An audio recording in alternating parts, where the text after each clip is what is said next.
Hi all, my name's Richard Sefton, and alongside my State of Mind podcast, I've decided to do a couple of videos and audios to explain the different things that can affect our mental health.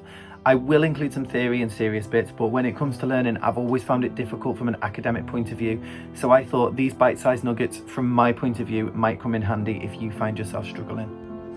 As it's very real to me this year, I'm going to start off with grief. What is grief? A lot of people think that grief is just about mourning a death. It's not. It is about loss, but can be felt when losing a job, losing a friendship, moving house, and obviously losing one of our loved ones. It can be felt in so many different ways from so many different things. Basically, it's our emotional response to losing a loved one or a loved thing. I think it's important to start off by saying that everyone's different, so this isn't going to be reflective of everyone. But for me, losing my mum was and is so very painful. I felt shock, anger, denial, depression, and to some degree acceptance. Also, I started to process the grief before she was actually dead. I suppose you've heard of the 7 stages of grief. All of the things that I've just spoken about: the shock, the anger, the denial, bargaining, depression, acceptance, and process. I'm not sat here pretending that my grieving process is anywhere near over, as it's only been 6 months since my mum died. I'm sat here right in the middle of grief because although I've experienced and felt all of those stages at some point, they're cyclical and they don't hit us in any sort of order. Every one of us will feel it differently. First off though, for me, as I said, was processing the grief. I suppose because of my job and because of the job that my mum did, I knew to give myself time and not punish myself for feeling certain ways for too long or too short a time. I suppose I started to grieve for my mum as soon as we got the diagnosis. I understood a little of what I was about to experience after listening to many different accounts over the years from different people about their grief, their grieving process, and how they processed losing their loved ones. That's not to say that it was easy and that it doesn't hit me like a ton of bricks every few minutes or hours or days, because it really does, and when it does, it comes on hard. I knew things like asking for help wasn't a sign of weakness, or that the more I spoke about mum, however difficult that may seem, would actually help me through. I knew to keep talking to her either in my head or out loud. I set myself little achievable and realistic goals to take my mind out of the grief momentarily and give myself a break, but also told myself that this was okay, that it wasn't a betrayal. I knew to correct my thinking when, if I ever laughed, I instantly felt guilt. I was allowed to laugh. I am allowed to laugh. Mum loved to laugh, and she loved when I laughed, and if you know me, you'd know that laughing is probably what I do most of. So to stop myself laughing would just be to change myself, and I don't want that. And my mum wouldn't have wanted that. Even though mum had been in hospital for 4 weeks before she died, it was still a massive shock when we heard those words, "She's gone." We tried to make sure that mum was never alone, and even with COVID restrictions, we managed that between us, and that was a big comfort really. I wasn't there at the very end. My older brother and sister-in-law were, and I felt relief as well as the shock. Then I felt so bad for feeling relief, but mum had been struggling for at least 2 of those 4 weeks, so I remember driving back to the hospital with my partner and knowing that my younger brother was travelling there with my other sister-in-law, and just feeling numb. My head was full of questions, and at the same time I was feeling completely empty. The anticipation of what was to follow, what I was about to see, what I now had to face, the knowledge that her favourite girls, her 2 dogs, Daisy and Rose, wouldn't see her again, that I wouldn't hear that laugh again, it killed me, and at the same time kept me going. I suppose some would argue that I shouldn't have been driving, and yet I felt hyper-focused. Don't get me wrong, there were lots of tears on the way. How could I contemplate life now without the person that had been there through it all, through all of it? My mum was my best mate, and we did everything together. I felt so much anger since her death. Mum had lots of trauma and tragedy in her life, and I suppose it's easy to forget that in some way everyone does. It's so easy for me to focus on what mum had told me about the things that she'd been through.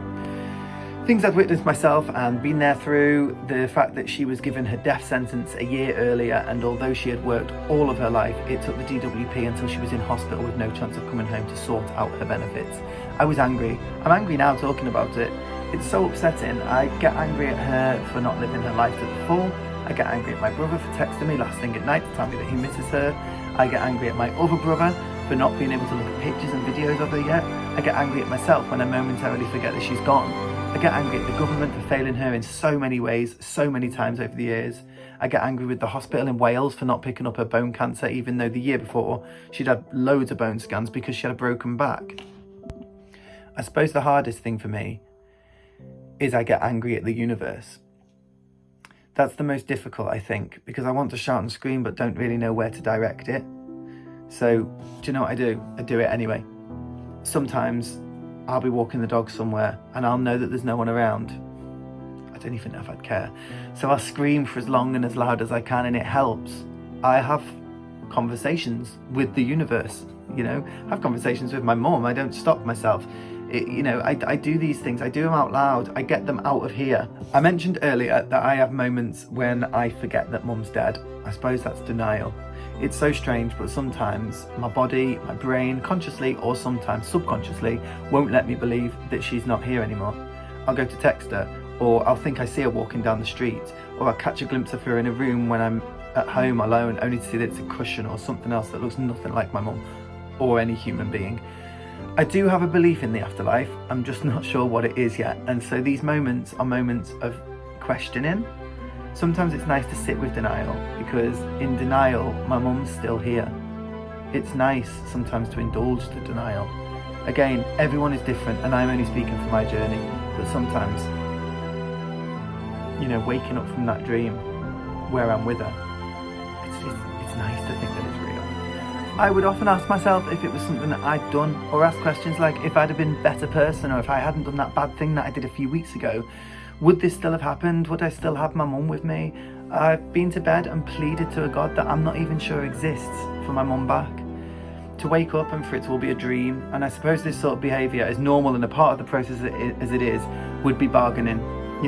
What if? The acceptance of mum's death is still something I'm having a little trouble with, but ways in which I can help myself are by, as difficult as it may be, not using terms such as passed away or we lost her. She's dead. I've tried to say this from the start. I dream about mum all the time and the dreams feel so real. When I wake, although I'm extremely sad, I feel like I've spent time in her company. Friends and relatives will tell me that it is her and that she's obviously been visiting me in my sleep. And I suppose I do believe this in some small part, but also believe that it's just a dream. Either way, I wake up feeling closer to mum and that I have spent time with her, so does the truth really matter? In short, this year I feel like I've been battered by grief. But the important thing for us all to remember is that whichever path we take through the grief is the right path for us. I've spoken with clients who were concerned that their grief was going on for too long or not long enough. This path can be short or it can be very long. There's no rules in place. There's no manual. There's no general normality. What you're thinking and what you're feeling is extremely normal for you. If you've got any questions about grief or would like to talk to somebody, Cruise Bereavement specialise in this. Give their helpline a call on 0808 808 1677. That's 0808 808 1677. Incidentally, my mum was a fantastic counsellor for Cruise. If you feel that you'd need to talk to somebody and speak to somebody right now, consider calling the Samaritans on 116123. If you'd like to reach out to me, you can get me on Twitter at RichardSefton3, give me a follow or come say hello. If you've liked this video, please like it, please subscribe and share. It could help someone.